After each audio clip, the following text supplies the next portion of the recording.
within the time limit, which democratizes things, and more people get a chance to read. It's a matter of occupying time. I do want to make one comment generally, because I've got my Occupy buttons on, I've got my Occupy shirt on. I spent a lot of time down at Zuccotti. But there's one Occupy that has to be stopped, and that's the illegal occupation of Tibet. I'm not going to go into a whole thing about it, but it's a genocide. It's a racial genocide. Tibetans are black people. Chinese are white people. It's got to stop. Obama doesn't understand it. It's all in the name of money. Okay, there's more money to be made in China than anywhere else, and much of it is here, and they take it right back because it's all sitting in Chinese banks. So Davos is pretty bad, but better look at page 8. So anyway, I'm just going to read this limerick that I wrote for the Dalai Lama, whom I've met a couple of times. I think he's legit.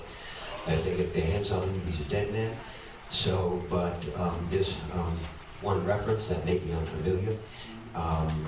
Tibet is the Himalayas, so it's known as the roof of the world. So, at any rate, there once was a man from Tibet who never seemed to work up a sweat.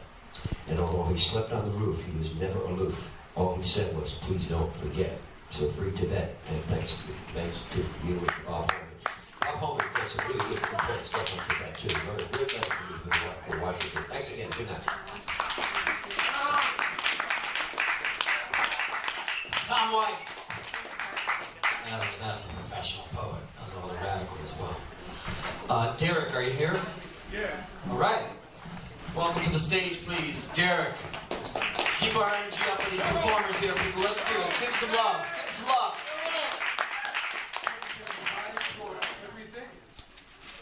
I have 10 questions. I'll read them. I know it's under 2 minutes, but I've tried it before.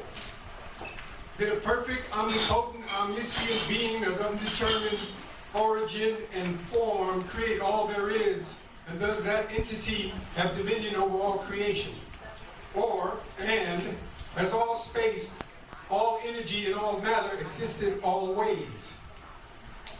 Does all that exists in our universe have its origin in an accelerating collapse or decelerating collision, then explosion and expansion of the mass forces 14 billion years ago?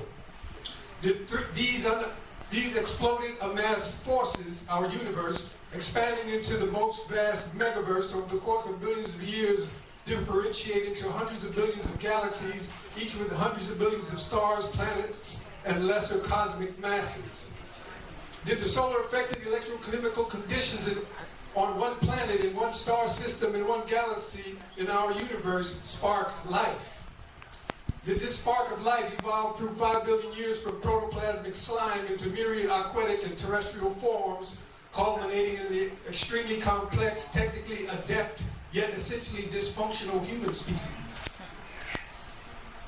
Is this human species, each of whom is comprised of 50 trillion cells, each with 3 billion genetic bits and billions of simultaneous processes coordinated together, is this human species, in not seeing the limits of thought and not dispelling thought's fear-breeding device and conditioning, destined to destroy within 100 years what would take billions of years to destroy when galaxies collide, cool, or our sun engulfs the Earth in its red giant phase of final flameout?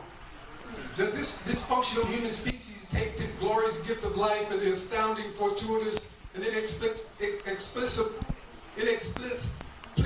inexplicable events up to now for granted, including most personally the 1 in millions chance of a particular sperm and egg union and subsequent birth and maturation? Is sensing the connectedness of all living things, having a reverence for each sublime expression of this glorious gift of life, and exulting in each precious moment of existence, the supreme human act? Is this act love? Thank you.